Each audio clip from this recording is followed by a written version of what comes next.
All right, welcome to Kite Talks. We are live with Professor Wayne McDonald. Wayne McDonald Jr. He is, he was my professor when I was at NYU. It is really, really an honor to have him on Kite Talks. And so he's currently the teaching assistant professor of sport administration at University of North Carolina at Chapel Hill. Well, for me, he was always the baseball guy. And for everybody at NYU, Wayne McDonald was so amazing to have you talk to us and really appreciate you taking the time. Well, this is an honor and privilege for me. Not only do I get to connect with an outstanding alum, but someone who is doing amazing things in the sports industry. So, Roop, this is my honor to be here with you today. Appreciate it. Wayne, we can, if we'll try and break the conversation up into two halves. I would love to start um, with going a little bit back when you wanted to get into sport. How did you? I believe you spent some time at Madison Square Garden, right in the beginning of your career after your MBA.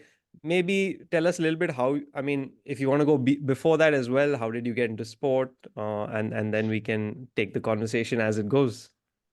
Well, for me, it started very early. I knew from a very early age that sports was my passion.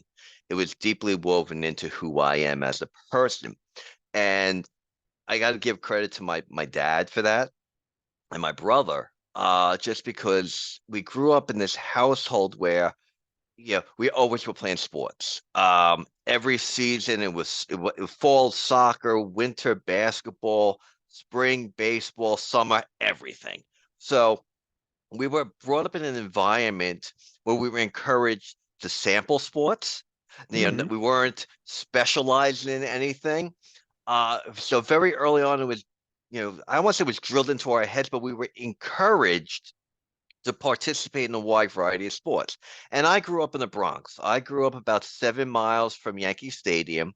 So it's a little bit of a hybrid of urban, residential, Right. very unique environment. It was the suburbs of Manhattan, but it had, a little bit of a suburb feel to it. Uh, but so it was an interesting.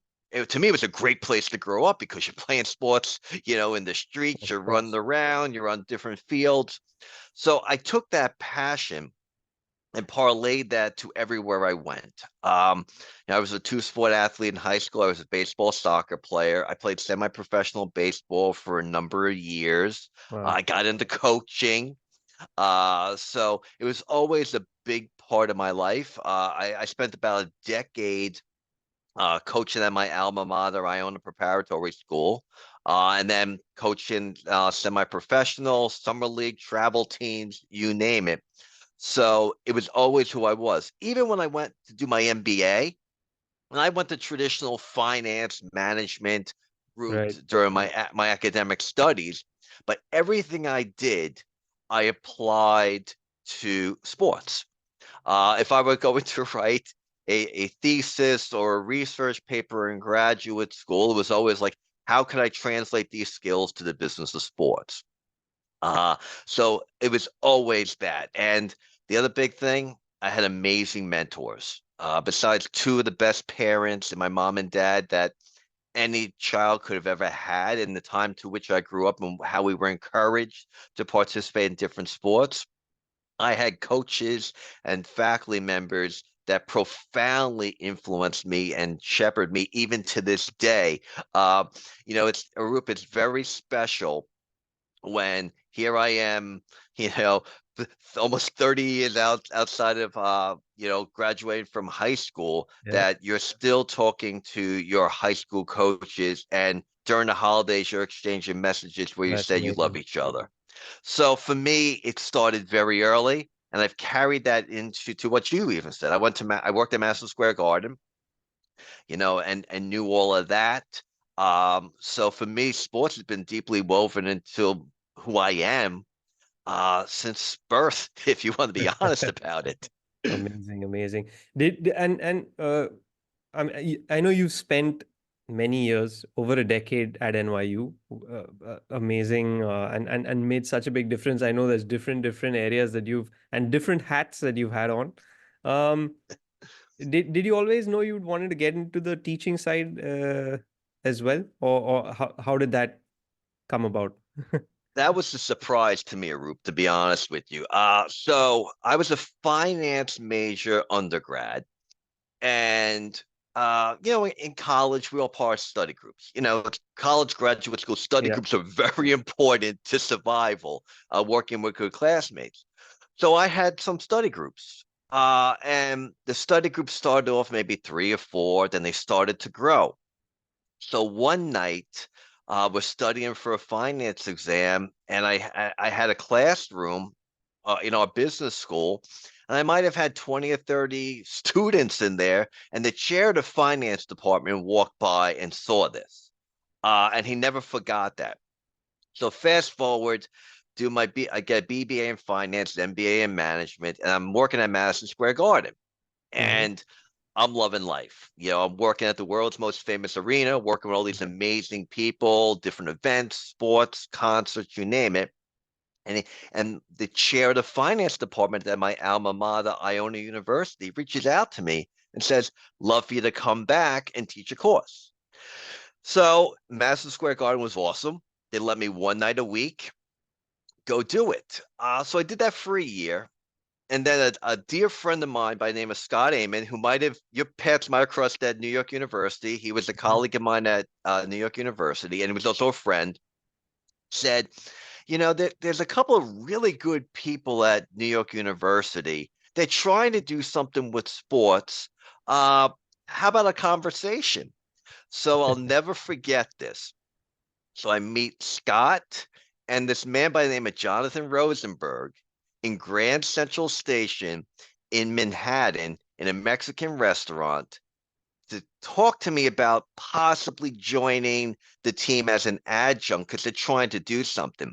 Right. I left that conversation realizing not only are these two people I really want to work with, but wow, this is something in sports that interests me, where it's about direct impact, mentorship, breaking things down, writing, having great conversations with people, and that started it. And it started as one night a week, turned into two nights a week. Then they'd asked me to come on full time, and I said, "Look, I'm not your traditional academic. That's not Yeah. who I am." They like come on board. And then 17 years later, I had left New York University and I was the academic chair of the Tisch Institute for Global Sport for a period of time. And I was the first clinical professor of sport management upon my departure. And I think I did pretty good there. No, amazing, amazing. Well, I can say that NYU got lucky to, I mean, for you to initially have that conversation and for you to take it up. I mean, amazing. So, I mean, having spent, that much of time, you've obviously seen also because through technology, media, social, all of this, I mean, the entire industry has changed and really fast. And obviously that means you got to keep up from an education point of view as well, right? You got to get the managers to understand things better. How did you guys, I mean, cope with that change? Because I remember I graduated in 2011, and that was, I mean, more than 12 years ago. But I mean, so much has changed since then, and that was the beginning of Twitter, beginning of, I mean, a lot of the organizations which are now, I mean, just part and parcel of life, you know. Well, the funny thing is, when I got to New York University, it was really about the big four. It was NBA, MLB, Right. NHL, and the NFL. Mm-hmm. College sports weren't even talked about. Yeah. Right off the bat. So we evolved from like being the big four, then college. And then to your point, things in media and technology started exploding. I've been a business baseball writer at Forbes Sports Money for 13 years. Yep. And Forbes was the one that told me, "Hey, get a Twitter account." you know, and my mind was, "Hey, people don't want to hear from me. I'm not really, I'm not a narcissist by any means." And I thought, nah, no one wants to hear from me. But to your point, it was Twitter, it was Facebook, YouTube, all this, Instagram. Now everything is completely different world with AI and Mm-hmm. virtual reality and everything going on.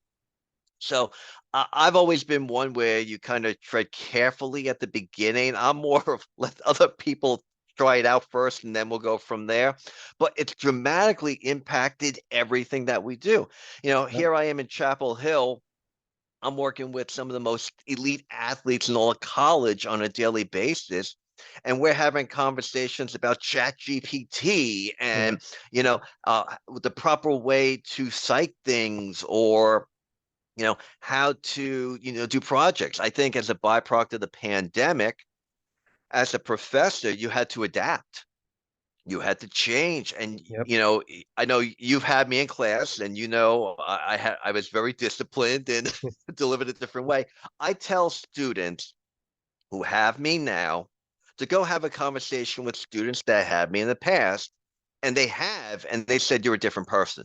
You're an entirely different person. So Arup, I think you would enjoy my classes far more now than you did when you were one of my students, because you had to change. You had to get into social and emotional competencies. You had to understand the mental health issues and the stresses that people are under. And really, I gotta say, as I told one of my colleagues, being a sport administration faculty, you are constantly changing every day. And when you think you have a lecture planned and it's all set, it isn't. I'm going back in the classroom this week. I must have changed my lecture about 5 times already, and probably will do so more again tomorrow.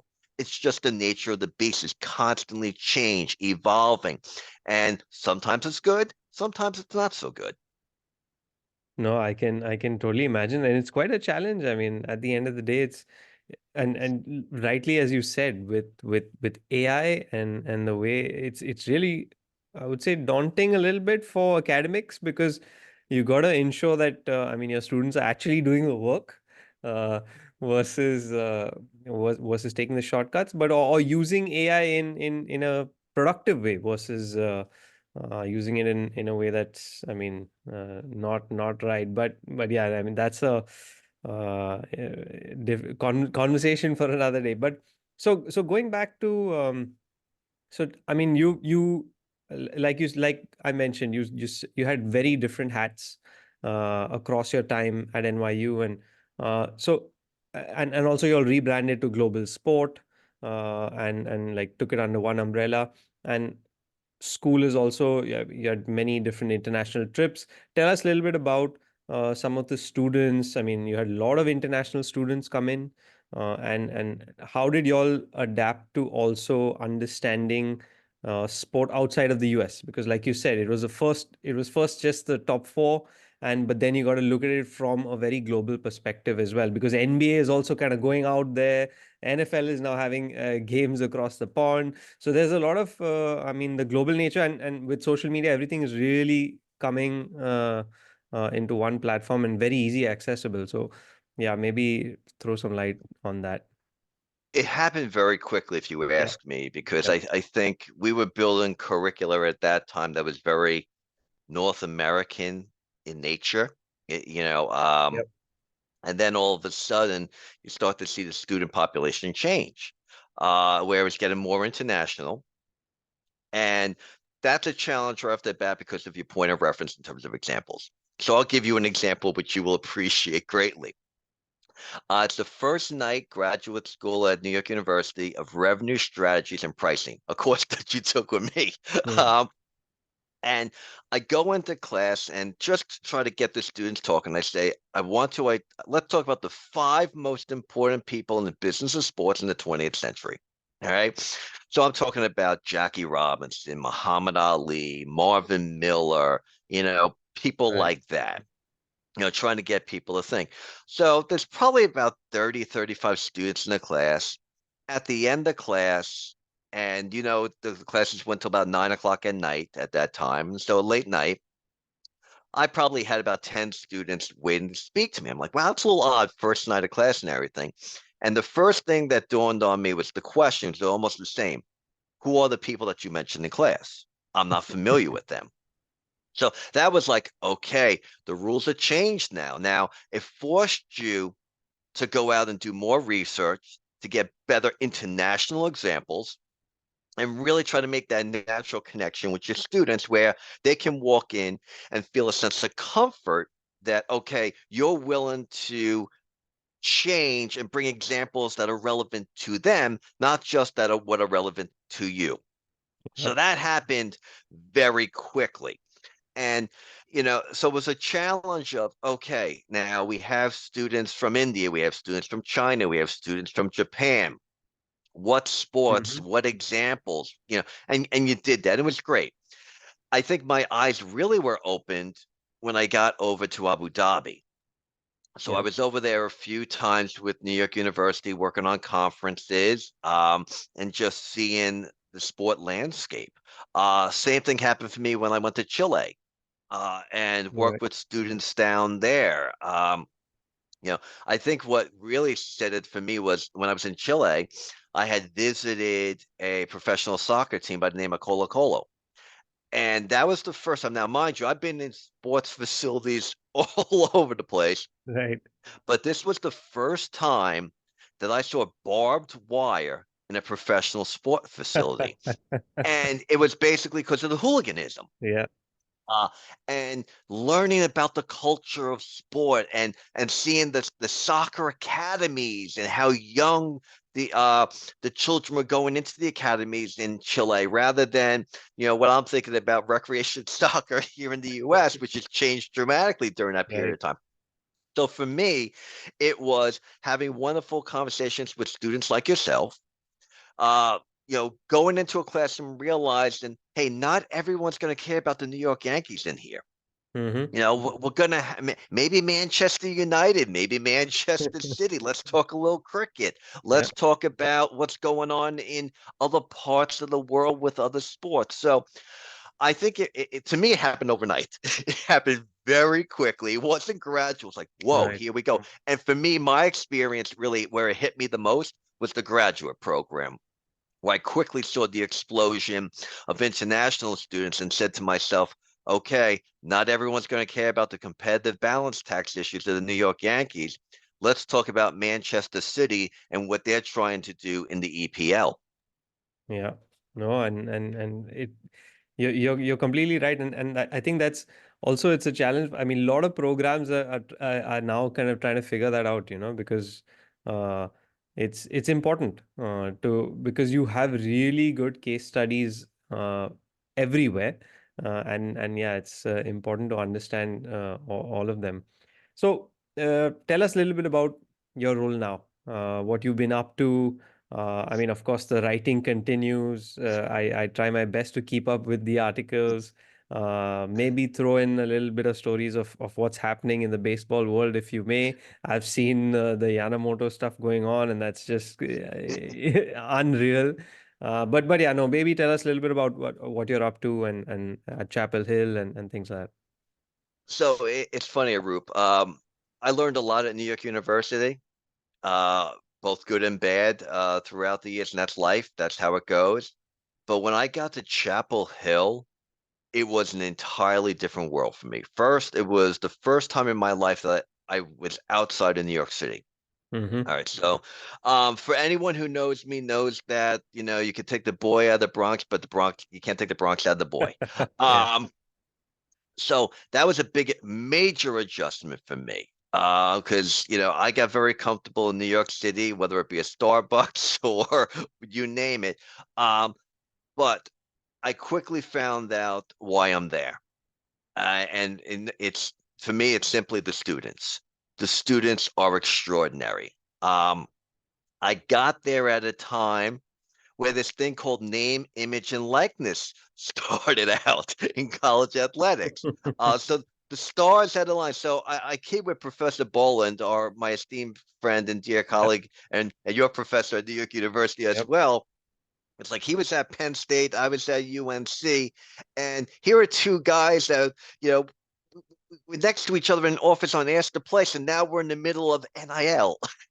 So right now I have a very unique role. Okay, so yes, I have a teaching load. I'm teaching sport finance, economics, intro to sport administration, internship, a lot of different courses at UNC.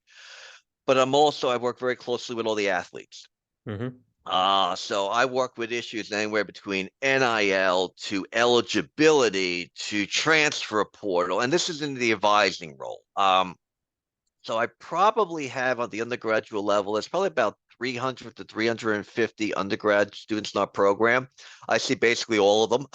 Yeah. Um, but it's very interesting because the students have never had someone like me in the classroom. And I could tell that. So Arup, things have not changed. The slick back hair, the suit, the wingtip shoes, we go full throttle. So Excellent. I walk in, and as you can tell by the way I speak, I don't think that goes over too well sometimes in the South, given that, where I'm originally from. So I portray a different image in the classroom, but I'm also all about the industry. I'm all about accessibility. I'm all about making deep connections with the students.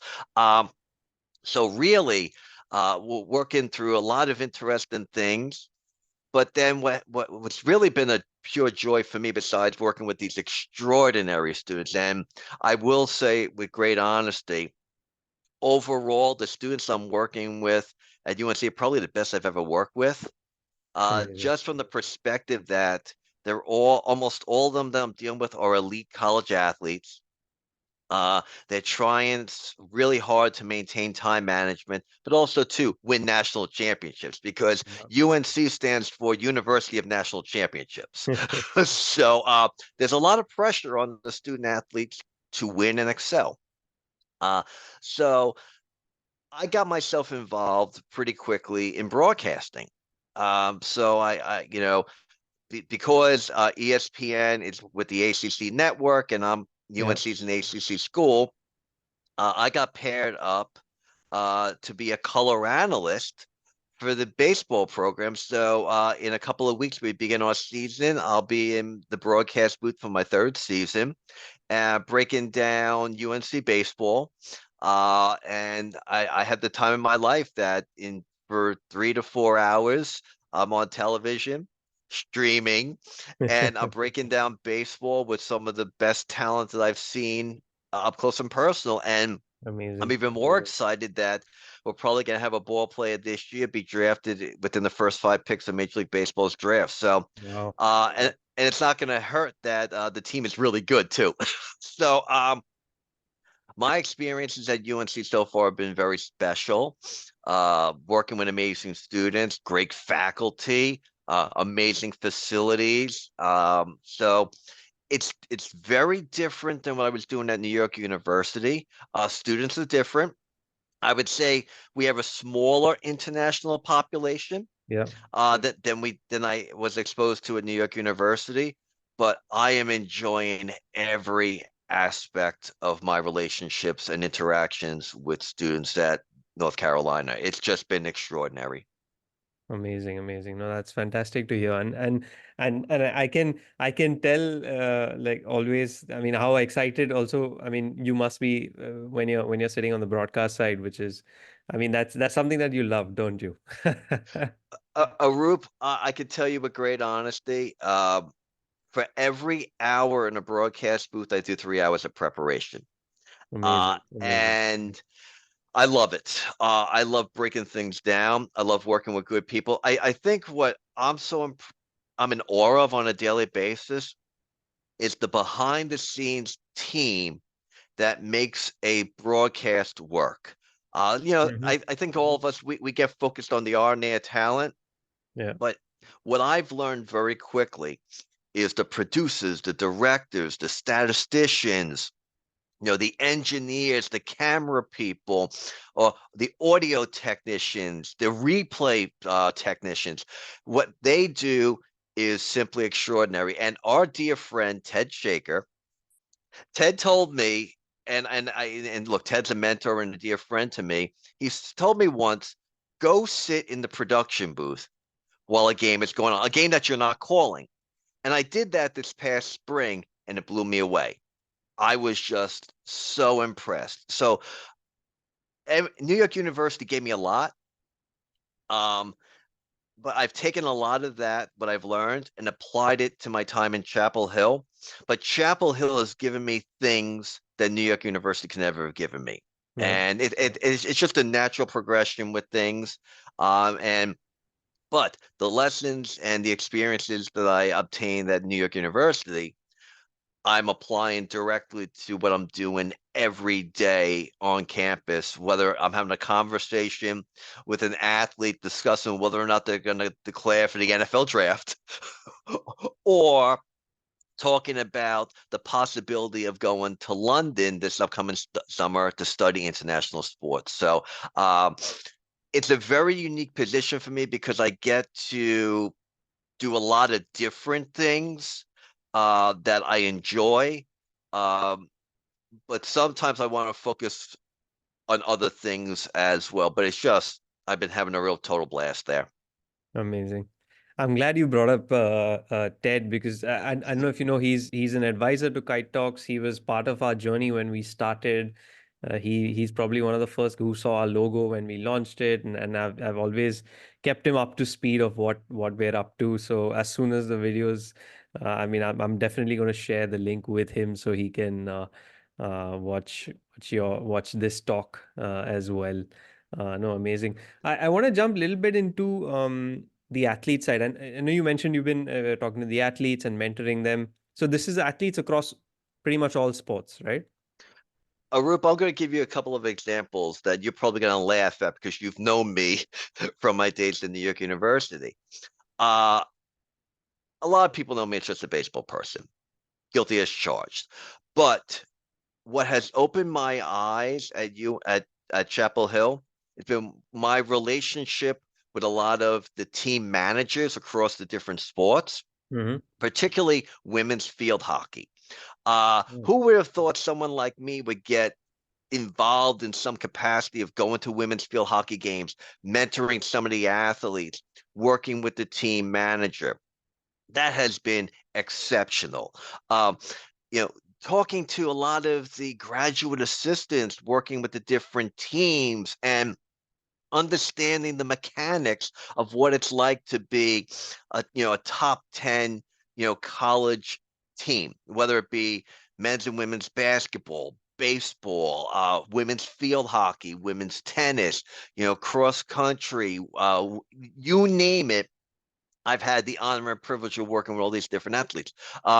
You know, two examples that come immediately to mind is, working with a women's soccer player on her transfer to another university because she has eligibility, or working with the swimmers on different matters in terms of eligibility. So, like I said, the things that I'm learning at UNC, I couldn't have learned at New York University just because of Division 1 versus Division 3, that type of Of stuff. course. Nothing else. But it's really been unbelievable. I was joking with Ted not too long ago how all the athletes hang out in my office. And there are times the conversations, one that jumps out of my mind immediately is one of the top ball players on the baseball team. We broke into a conversation on hitting mechanics in my office, and the two of us are standing there swinging imaginary bats. You know, um, so but then it's like we're having this conversation.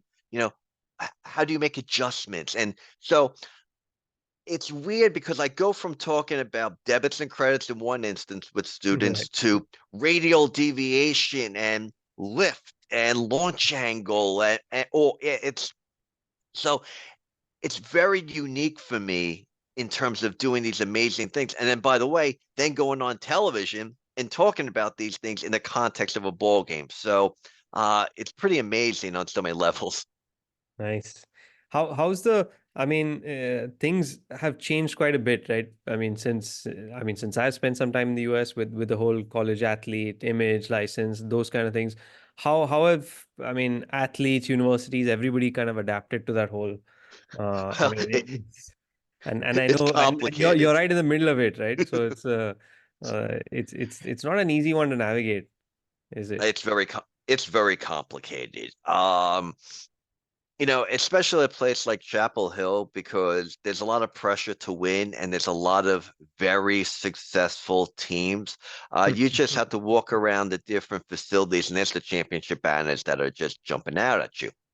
Uh, so have I had athletes who have made over $1 million in NIL sit in my classroom? Absolutely. Wow. Uh, have I had athletes come to me with unique reasons why they're missing class because of an NIL opportunity? Yes, without question. But have I seen the other side of it where you have a women's sport winning national championships, Yeah. but there is a significant disparity in terms of what NIL looks like. So it is really complicated because I think everyone just looks at the money in college sports. Right. And whether it be the television deals for the SEC and the Big Ten, and then what we're going through as an ACC school with the relationship with ESPN, Hmm. and how that's been a little stressful, given Florida State's desire to leave the conference. Yeah. Um, so to me, every day brings a new challenge and an opportunity, because it's just evolving. And it's evolving so quickly that once you think you have your arms around it, you really don't. Um, and I thought for a while I had a pretty good clue on things. And then here comes that curveball that changes everything. So, you know, uh, it's funny when you walk into a store on Franklin Street, which is the main street on campus, and you're seeing your students' t-shirts and jerseys, and now they're getting paid for it. Yeah. Um, so and look, the reality is too, you have students now, student athletes that are making more than university presidents. Oh. That's just the reality of NIL. And many of the conversations I've had with these student athletes are, you have a tax responsibility here. You do have to pay taxes. Accountability and responsibility. Here are some things you should be aware of. So, yes, I've seen a lot of it. I've seen some very interesting NIL deals. I've seen some very interesting set of circumstances. But I've also seen the underbelly a little bit too, Mhm. where it's not a level playing field. And I hate to say it, in some cases, gender might be involved in that uneven playing field. Yeah. And look, I guess I'm very biased towards the student athletes because one, I work with them as a faculty member. Two, I'm their academic advisor in a lot of cases. And three, I'm their Mhm. Mhm. mentor. So you do get emotionally attached. I joke with people all the time saying, "Thank God there's a dump button in the broadcast booth," because many times I catch myself getting so excited. So, but it is very complicated right now, and it changes every day. I mean, but the big thing you have to focus on that I don't think a lot of people are paying attention to is the mental health of the student athlete, Yeah. and that worries me significantly. No, I mean that can be a massive, massive challenge. And initially, like, yeah, I mean, you're playing just for the colors for the university, but now it's a different ball game, and yeah, I can imagine the pressure is that much more, you know. And sometimes, I mean, it's very easy also when you're so young to lose your way, right? And it's important for, I guess, students to have, I guess, mentors like yourself to be there and kind of check them, you know. That's the other piece. I can I can imagine that's pretty much also a lot of what you do, uh, making them It understand, like, listen, you're still a student.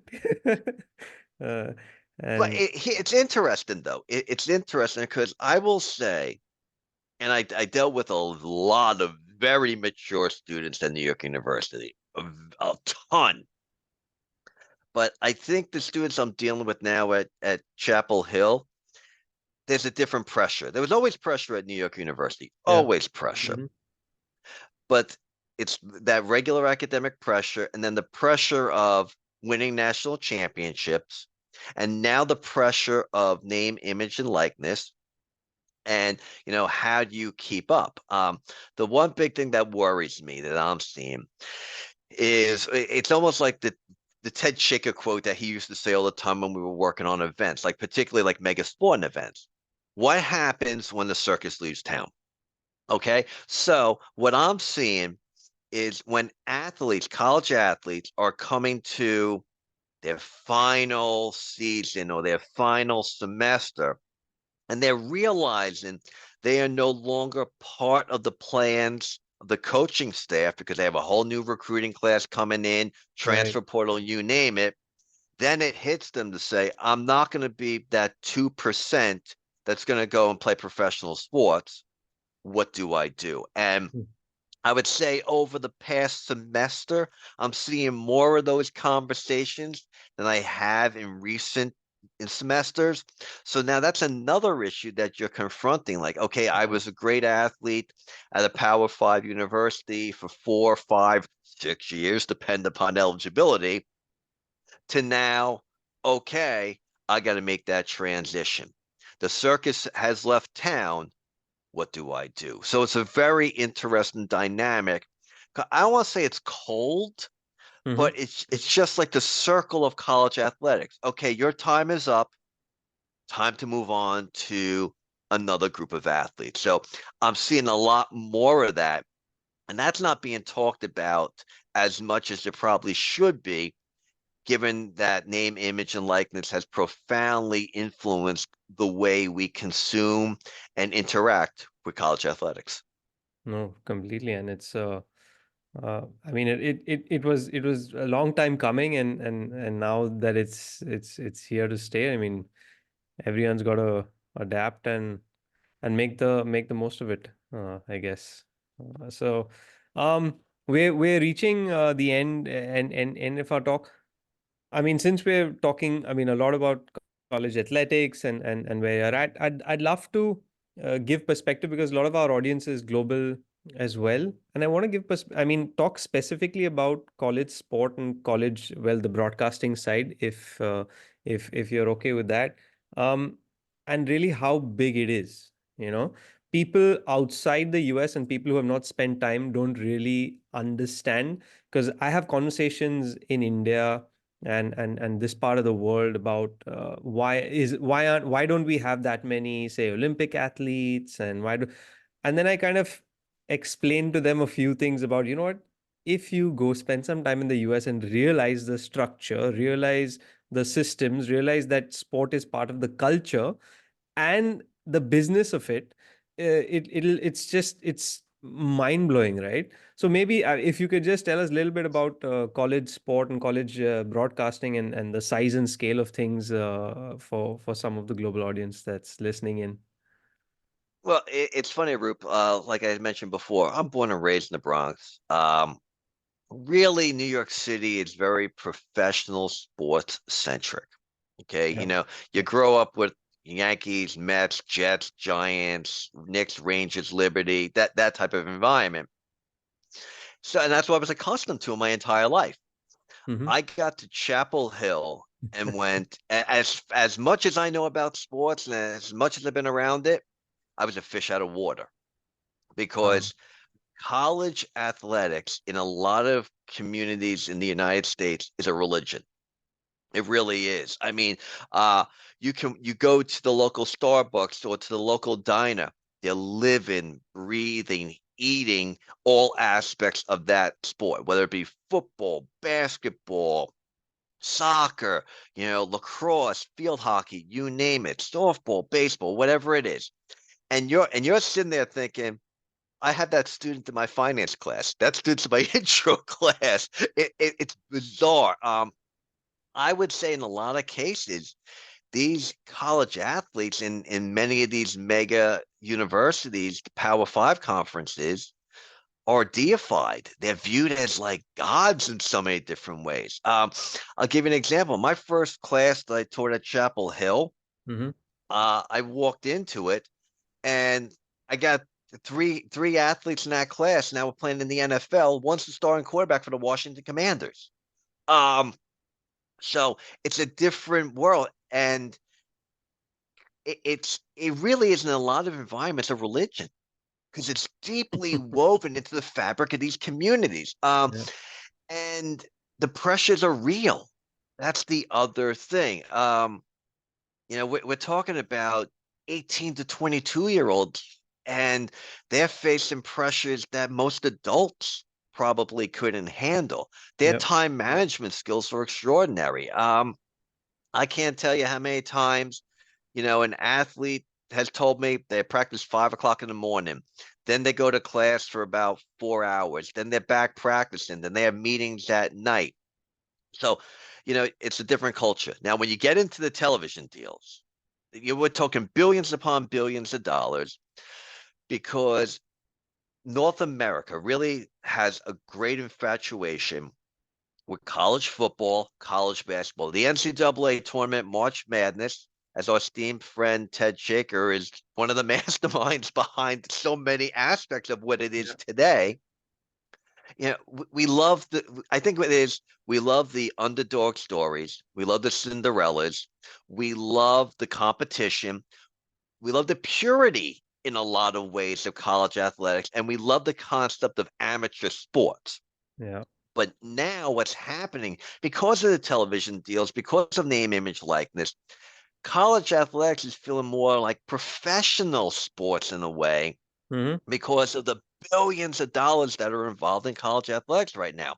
But I will be the first one to tell you, as someone who's been to a ton of college athletic events, whether in the broadcast booth or as a fan, there's nothing like it. You know, um, I am very excited because my brother's going to come down to Chapel Hill in a couple of weeks, and we're going to experience Duke, North Carolina basketball game Oh, wow. together. So those are the things that I think a lot of the world doesn't realize with college athletics. One, it's deeply woven into the fabric of those Hmm. communities. It's a religion in so many different ways. People buy in for life with these universities in For terms life. of their Yeah. allegiance. And now we're seeing a massive influx of revenue coming in from the broadcast deals, from NIL, from the media personalities that a lot of these college athletes are. And believe me, many of these college athletes are fascinating to be around. They have great things to say. They have fantastic personalities. They have great stories. And the Yeah. big thing about sports is the art of storytelling. And I could tell you with great sincerity, there are a lot of amazing stories that could be told from college athletes. So that's why we're seeing more of a birth of it. And I think if the rest of the world would pay a little bit more attention, they're going to realize, wow, okay, there's flaws here, but there's also a lot of magic as well. Yeah. No, this I mean, there's so much that I've just taken away from the last half an hour. It's unbelievable. Fantastic conversation. Fantastic to have you, and I really appreciate all of what you've shared. I mean, the honesty in terms of your role, in terms of stuff that you've done, as well as some of the insights on what's happening in the landscape. I know if we continue, we could go on and on and talk about multiple different levels of all of this. But Professor McDonnell, thank you so much for your time. It has been absolutely, absolutely amazing. Rup, it's my honor and privilege. Anytime to connect with you is fantastic. But most importantly, to your audience, this is a good person. He knows what he's talking about. Thank you.